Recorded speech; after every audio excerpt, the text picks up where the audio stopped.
Yes. my beautiful audience. Okay. Marijuana, weed, devil's lettuce, whatever you'd like to call it.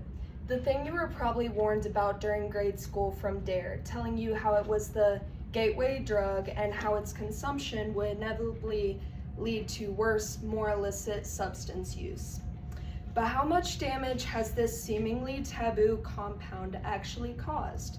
Or is it just smoke and mirrors? If I told you that in the US alone, around 178,000 people die each year, according to this demonized drug, would you believe it?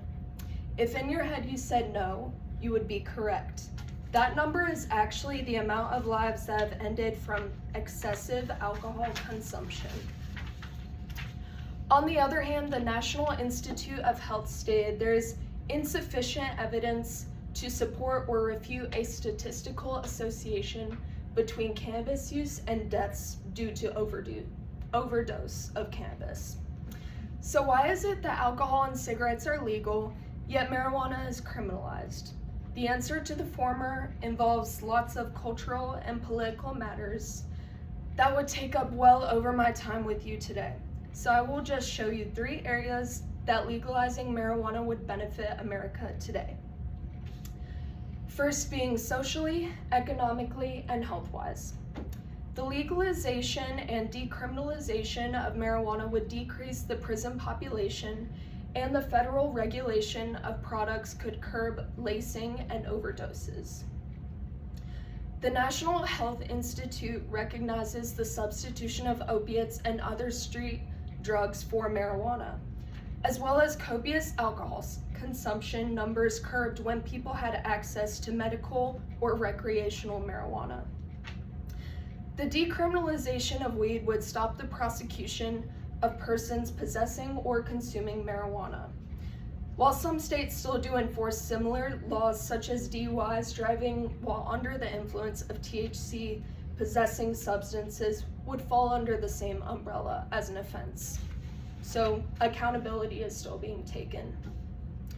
Also, if it was legalized, dispensaries could be federally regulated for quality and ensuring the purity of the product, and there's less chance of being laced with substances like fentanyl that are used to get their users addicted and keep those costs low. The economic benefits of the legalization and taxation of marijuana. For the economic benefits, we'll take a look at Colorado as a case example.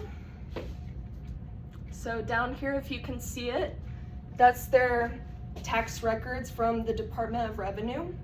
So since February of 2014, when they started, they've grossed around $2.8 billion in tax revenue. Along with this, jobs are being created, people are investing in their local economy, and state economies are being stimulated. Many states such as Washington, Oregon, California, Michigan, and more have legalized adult use of marijuana and are already reaping the benefits of it. Now, imagine this in low economical states. As someone who lived in West Virginia for most of my life, our main industry at one point was coal. Most of the coal mines have shut down, and in towns such as Logan, West Virginia, which was sort of a ground zero for the opiate epidemic, substances like heroin and fentanyl are common occurrences.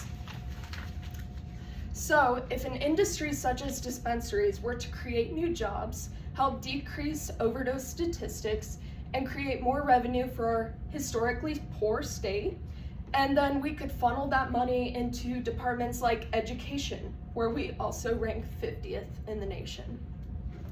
Lastly, I'll go over just some diseases that would benefit from cannabis.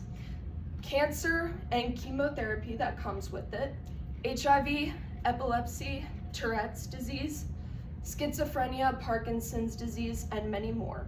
It's used as a pain reliever, anti-nausea remedy, and it can help induce sleep for insomnia patients. So in conclusion, because of the beneficial results in states like Colorado, in social, economic, and health-wise, the US should legalize marijuana. Thank you. they're still here.